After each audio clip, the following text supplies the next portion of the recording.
So this question that we're about to do now is about a compound measure, and there are a variety of different compound measures. For example, speed is a compound measure, but this one in particular is about density. Okay, so a solid gold sphere has a radius of 2 centimetres. The density of the gold is 19.32 grams per centimetres cubed, and the question asks you to calculate the mass of the sphere. Okay. Now, in this kind of question, it's about a sphere, and you are expected to calculate volume, so they will actually give you the formula for the volume of a sphere. I don't think it's that difficult to remember, but we'll come to that part in a second. So, we're given that the radius of the sphere is 2 centimetres. We're told about the density of gold.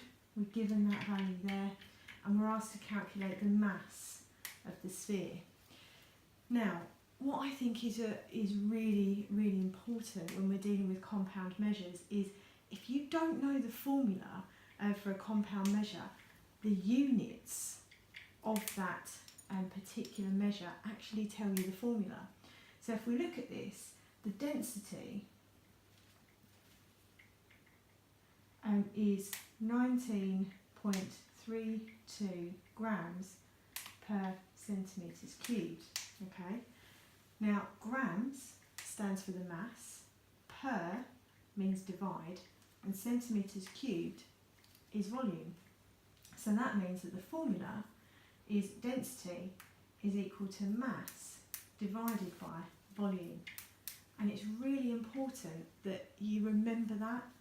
So for example, if we talk about speed, metres per second would be one of the units we'd use to measure speed.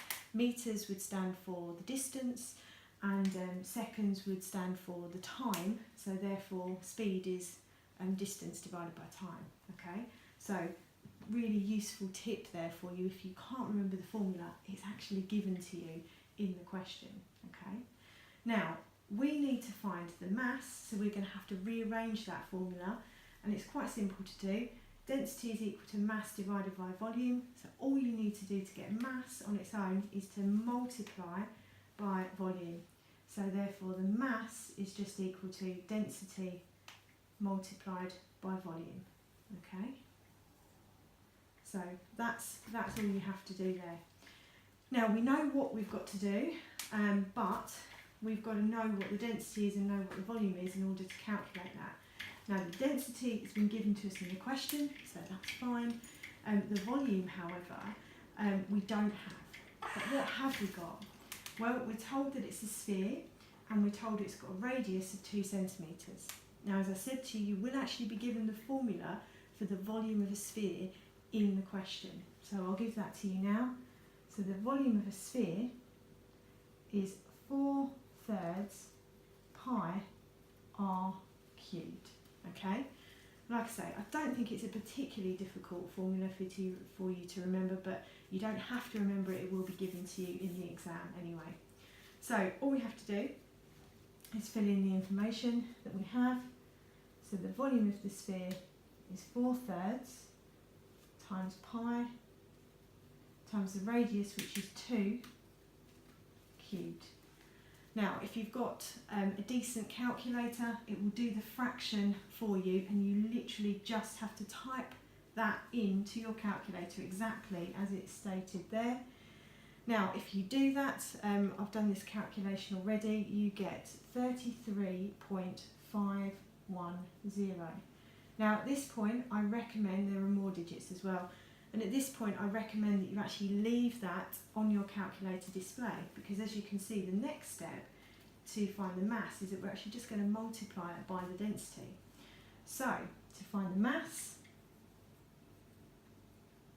its density, which we're given up here, is 19.32, multiplied by the volume, which is 33.510, and all those other digits.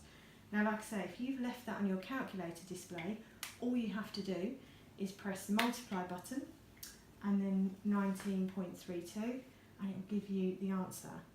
Now, the answer is 647 7.4 and so on.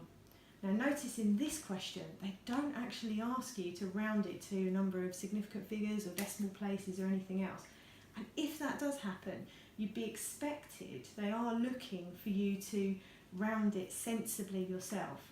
Now if I would always suggest that if you're not sure, a general guide, a good rule of thumb would be to do 3 significant figures. Okay, so 3 significant figures would make that 647. The next digit is a 4, so we don't have to change the 7, we leave it like that. It's mass, so therefore it's 647 grams. And there's your answer.